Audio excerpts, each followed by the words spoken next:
আজকের ভিডিওটি হলো ক্যালকাটা ইউনিভার্সিটি সেমিস্টার 4 সিবিসিএস আন্ডারে G4 পলিটিক্যাল সায়েন্স বা রাষ্ট্রবিজ্ঞান পাশে যাদের আছে তাদের জন্য।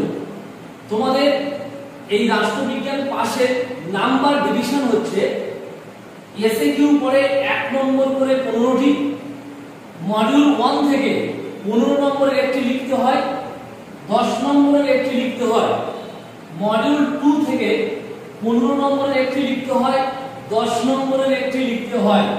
এই হচ্ছে নম্বর ডিভিশন 65 নম্বরে।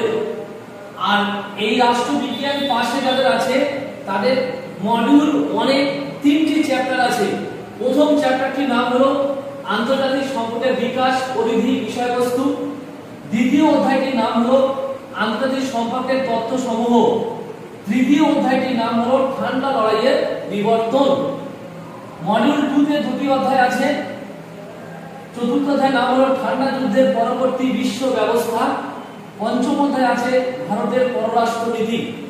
এই মোট তোমাদের 5টি অধ্যায়। 5টি অধ্যায়ের মধ্যে প্রথম 3টি অধ্যায় আছে মডিউল 1 আর লাস্ট দুটি অধ্যায় আছে মডিউল 2 তে। এই হচ্ছে নম্বর ডিভিশন, এটা হচ্ছে তোমাদের সিলেবাস। যারা ক্যালকাটা ইউনিভার্সিটি আন্ডারে রাষ্ট্রবিজ্ঞান আছে তাদের এই সিলেবাস আর নাম্বার ডিভিশন আমি বোর্ডে লিখে তোমাদের বুঝিয়ে বলে দিলাম। আশা করি সবাই বুঝতে পারবে। আর প্রত্যেকটি মডিউল থেকে কিন্তু তোমাদের 15 নম্বরের একটি করে লেখার জন্য দুটি করে কোশ্চেন দেবে, 10 নম্বরের একটি করে লেখার জন্য দুটি করে কোশ্চেন দেবে। আবার মডিউল 2 তেও সেম ভাবে 15 নম্বরে একটি লেখার জন্য দুটি কোশ্চেন দেবে, 10 নম্বরে একটি লেখার জন্য দুটি কোশ্চেন দেবে। তাহলে এই যে সিলেবাসের যে ব্যাপারটা আমি বুঝিয়ে বলে দিলাম এবং সিলেবাসটা সুন্দরভাবে আমি আমার স্ক্রিনে দিয়ে দেব। অবশ্যই করে তোমরা সবাই দেখে নেবে। আর আজকের ভিডিওটি এই পর্যন্ত। যদি ভালো লেগে থাকে তাহলে লাইক, কমেন্ট, শেয়ার করবে, পাশে থাকা বেল আইকনটি ক্লিক করে দেবে। আর অবশ্যই করে তোমরা বন্ধুদের মধ্যে শেয়ার করবে।